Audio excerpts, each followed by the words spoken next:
This channel does not promote any violent, harmful, or illegal activities. All content provided by this channel is meant for an educational purpose only. ওয়েলে নেমে বিক্ষোভে কংগ্রেসকে দোষ দিচ্ছে না রিজিজু, দায়ী করছেন তৃণমূল কংগ্রেসকে। মমতা বন্দ্যোপাধ্যায়কে সরাসরি নিশানা সংসদ বিষয়ক মন্ত্রীর। যেমন নেতা তেমনই তার সাংসদরা ব্যবহার করবেন। কলকাতা থেকে নির্দেশ দেন মমতা। ওয়েলে নেমে কাগজ ছিঁড়ে বিক্ষোভ দেখান তৃণমূল সাংসদরা। বিজেপি প্রধানমন্ত্রীর সঙ্গে আলোচনা করে রণনীতি তৈরি করে। তৃণমূলের সেসবের বালাই নেই কটাক্ষ কিরেন রিজিজু।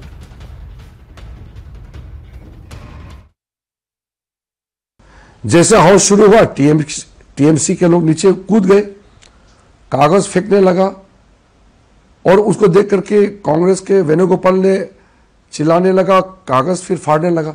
तो वो अंडरस्टैंडिंग का क्या हुआ?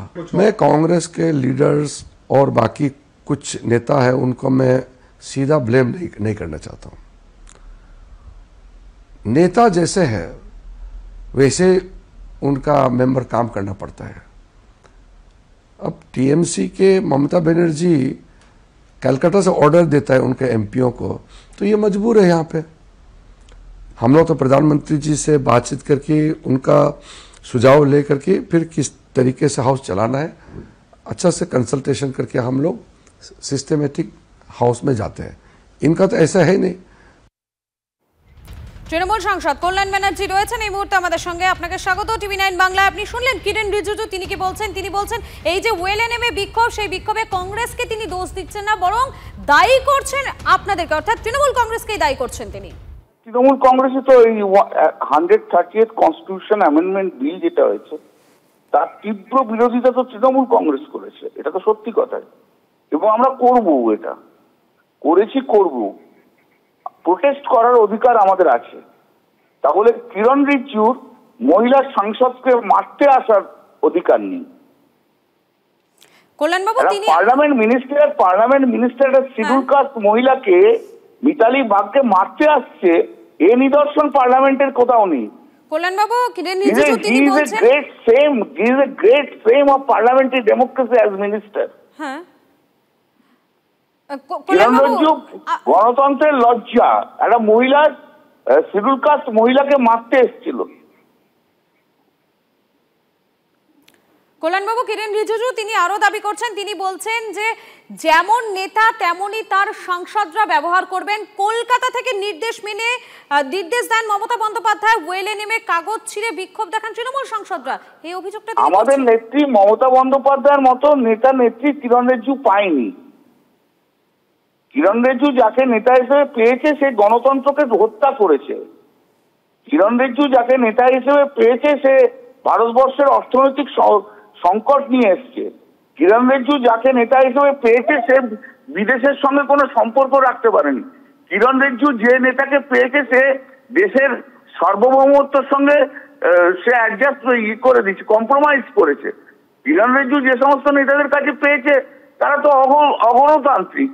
অতএব কিরণ রিজিজুর কথার কোনো মূল্য নেই। কিরণ রিজিজু একটা লজ্জা ভারতবর্ষের, যে একটা মহিলা শিডিউল কাস্ট মহিলাকে মারতে আসে কিরণ রিজিজু। ধন্যবাদ আপনাকে। আমাদের সঙ্গে টেলিফোন লাইনে ছিলেন তৃণমূল সাংসদ কল্যাণ ব্যানার্জি।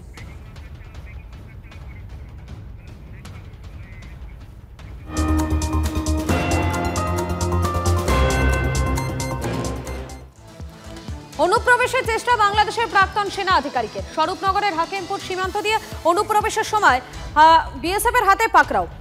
আফরুজ জামানকে স্বরূপনগর থানার পুলিশের হাতে তুলে দিয়েছে বিএসএফ। হাসিনা সরকারের আমলে সেনাবাহিনীর সচিব পদে ছিলেন ধৃত, এমনটাই জানা গিয়েছে। ইউনুস জামানায় সাতক্ষীরা জেলায় আত্মগোপন করেছিলেন, তার কাছ থেকে বেশ কিছু নথিপত্র পাওয়া গিয়েছে। সেই সমস্ত নথি তুলে দেওয়া হয়েছে ভারতের উচ্চপদস্থ আধিকারিকদের হাতে। আজ বসিরহাট মহকুমা আদালতে পেশ করা হবে ধৃতকে। দীপঙ্কর রয়েছেন আমাদের সঙ্গে। দীপঙ্কর, এই মুহূর্তে তোমার কাছে লেটেস্ট কি আপডেট রয়েছে? দেখো, স্বরূপনগর থানাতে নিয়ে আসা হয়েছে এবং তাকে আজকে বসিরহাট আদালতে তোলা হবে এমনটা জানা যাচ্ছে। কিন্তু যে ঘটনা সেটা যে বেশ কিছুদিন ধরে তিনি আত্মগোপন করেছিলেন আমরা এমনটা জানতে পেরেছি। কেন তিনি আত্মগোপন করেছিলেন তার কাছে কিছু গুরুত্বপূর্ণ নথি আছে এমনটা তিনি বলেছেন বিএসএফকে। কিন্তু হাসিনা সরকারের সেনাবাহিনীর সচিব আখতারুজ্জামান এসপি রংপুর মেট্রোপলিটন পুলিশের দায়িত্বে ছিলেন। তিনি ইউনুস সরকার আসার পর সাতক্ষীরা জেলায় আত্মগোপন করেছিলেন। তিনি একজন উচ্চ পর্যায়ের আধিকারিক। এই প্রাকৃতিক দুর্যোগের দীর্ঘদিন সাতক্ষীরাতে আত্মগোপন করে থাকার পর গতকাল যে প্রাকৃতিক দুর্যোগ চলছিল তার মধ্যে তিনি এই ভারতে ঢোকার চেষ্টা করেন হাকিমপুর বর্ডার দিয়ে। সেই সময় বিএসএফ এর নজরে আসে এবং তারপর তাকে ধরপাকড় করা হয়। কিন্তু প্রশ্ন হচ্ছে তিনি কেন এইভাবে আসছিলেন, কি সমস্যা, এই সবটা তিনি পুলিশ এবং পুরো বিষয়টা পুলিশ আধিকারিকরা যারা রয়েছেন তারা খতিয়ে দেখছেন। ধন্যবাদ তোমাকে।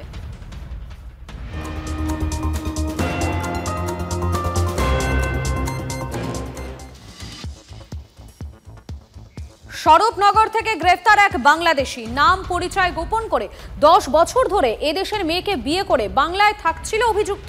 মাঝে মধ্যেই বাংলাদেশে যেত বলে অভিযোগ।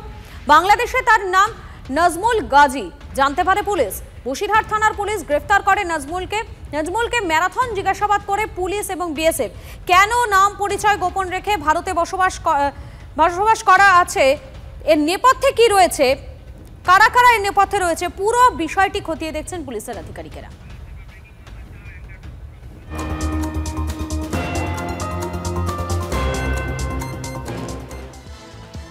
রাজ্যের বিরোধী দলনেতা শুভেন্দু অধিকারীর দাবি, গত কয়েক মাসে 4 লক্ষ অবৈধ বাংলাদেশি অনুপ্রবেশকারীকে পুশব্যাক করেছে ভারত সরকার। বাংলাদেশ সরকার তাদের ফিরিয়েও নিয়েছে। পশ্চিমবঙ্গ জমি না দেওয়ায় কাঁটাতারের বেড়া দেওয়া যাচ্ছে না, সে কারণেই অবৈধ অনুপ্রবেশ হচ্ছে, অভিযোগ বিরোধী দলনেতার। এটা প্রত্যেক দিনই হচ্ছে। এর কারণ হচ্ছে 540 কিলোমিটার এলাকাতে আপনার ফেন্সিং এর জন্য জমি দেয়নি। 16 সাল থেকে জমি চাওয়া হচ্ছে, কিন্তু মমতা ব্যানার্জি জমি দিচ্ছে না।